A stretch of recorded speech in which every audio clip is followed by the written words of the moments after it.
ಜೀವನದಲ್ಲಿ ಸಮಸ್ಯೆಗಳು ಬಂದಾಗ ನಾವು ಯಾರ ಬಳಿ ಸಲಹೆಗಳನ್ನು ತೆಗೆದುಕೊಳ್ಳುತ್ತೇವೆ ಎಂಬುದು ಬಹಳ ಮುಖ್ಯ. ಏಕೆಂದರೆ ದುರ್ಯೋಧನನು ಶಕುನಿಯ ಹತ್ತಿರ ಸಲಹೆಗಳನ್ನು ಕೇಳುತ್ತಿದ್ದ. ಆದರೆ ಅರ್ಜುನ ಶ್ರೀಕೃಷ್ಣನ ಬಳಿ ಸಲಹೆಗಳನ್ನು ಕಂಡುಕೊಂಡ. ಹುಡುಕುತ್ತಾ ಹೋದ ಧರ್ಮರಾಯನಿಗೆ ಕೆಟ್ಟವರು ಸಿಗಲಿಲ್ಲ. ಎಷ್ಟೇ ಹುಡುಕಿದರೂ ದುರ್ಯೋಧನನಿಗೆ ಒಳ್ಳೆಯವರ ದರ್ಶನವಾಗಲಿಲ್ಲ.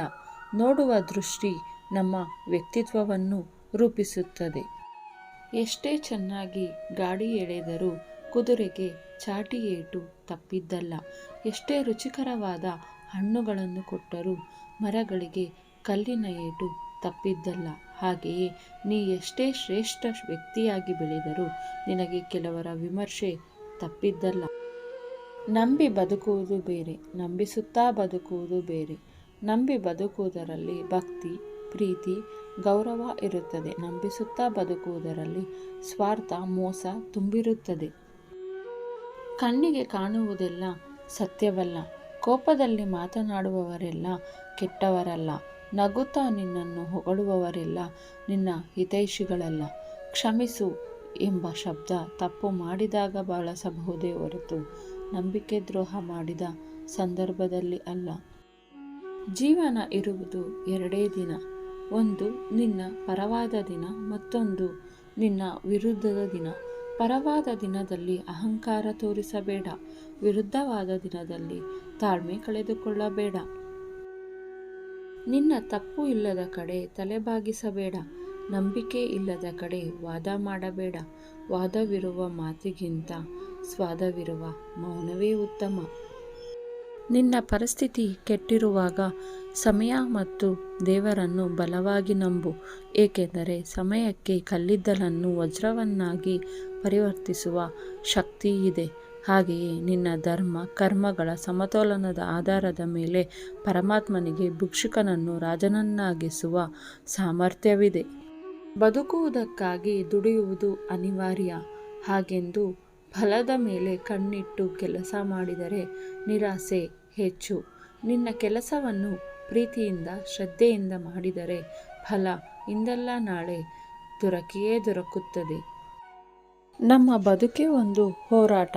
ಈ ಹೋರಾಟದಲ್ಲಿ ನಾವು ಮಾಡುವ ಕಾರ್ಯಗಳನ್ನು ಪ್ರಾಮಾಣಿಕವಾಗಿ ಮಾಡಬೇಕು.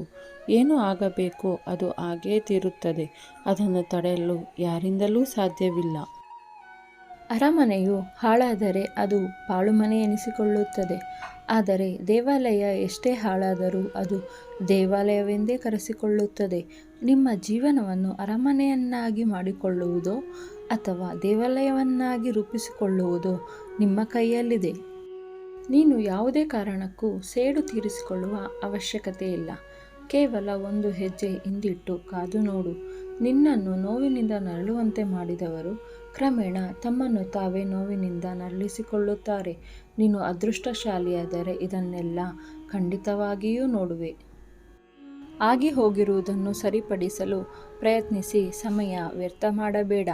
ಮುಂದೆ ಆಗಬೇಕಾದುದನ್ನು ಸರಿಯಾದ ರೀತಿಯಲ್ಲಿ ಯೋಚಿಸಿ ಮಾಡು. ಅದು ನಿನ್ನಿಂದ ಖಂಡಿತ ಸಾಧ್ಯ.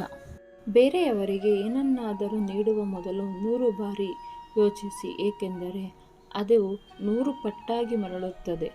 ಅದು ಒಳ್ಳೆಯದಾದರೂ ಸರಿ, ಕೆಟ್ಟದಾದರೂ ಸರಿ. ಅನುಭವವಿಲ್ಲದವನ ಮಾತು ಬಿದುರಿನ ಬುಟ್ಟಿಯಲ್ಲಿ ನೀರು ತುಂಬಿದಂತೆ. ಅವಮಾನಗಳನ್ನು ಎದುರಿಸುವ ಸಾಮರ್ಥ್ಯ ನಿನ್ನಲ್ಲಿದ್ದರೆ ಸನ್ಮಾನಗಳನ್ನು ಸ್ವೀಕರಿಸುವ ಯೋಗ್ಯತೆ ಬಂದೇ ಬರುತ್ತದೆ. ಯಾವುದೇ ಒಳ್ಳೆಯ ಕಾರ್ಯವಾಗಲಿ ಪ್ರಯತ್ನವೆಂಬುದು ಅಧಿಕವಾದರೆ ಹಣೆಬರಹವೂ ಕೂಡ ಶಿರಬಾಗುತ್ತದೆ. ಇದು ನಿಶ್ಚಿತ. ಯಾವುದು ನಿನ್ನ ಭಾಗ್ಯದಲ್ಲಿದೆಯೋ ಅದು ನಿನಗೆ ಸಿಕ್ಕೇ ಸಿಗುತ್ತದೆ. ಯಾವುದು ನಿನ್ನದಲ್ಲವೋ ಅದು ಎಷ್ಟೇ ಪ್ರಯತ್ನಿಸಿದರೂ ಸಿಗಲಾರದು. ಚಿಂತೆ ಬಿಡು. ಜೀವನದಲ್ಲಿ ಬರುವುದೆಲ್ಲವನ್ನು ಬಂದಂತೆ ಸ್ವೀಕರಿಸು. ವಿಡಿಯೋ ಇಷ್ಟ ಆಗಿದರೆ ಪ್ಲೀಸ್ ಲೈಕ್ ಮಾಡಿ, ಶೇರ್ ಮಾಡಿ, ಸಬ್ಸ್ಕ್ರೈಬ್ ಮಾಡಿ. ಇದೇ ರೀತಿಯ ಇನ್ನಷ್ಟು ವಿಡಿಯೋಗಳನ್ನು ನೋಡೋದಕ್ಕೆ. ಹಾಗೆ ಜೈ ಶ್ರೀ ಕೃಷ್ಣ ಎಂದು ಕಮೆಂಟ್ ಮಾಡಿ. ಧನ್ಯವಾದಗಳು.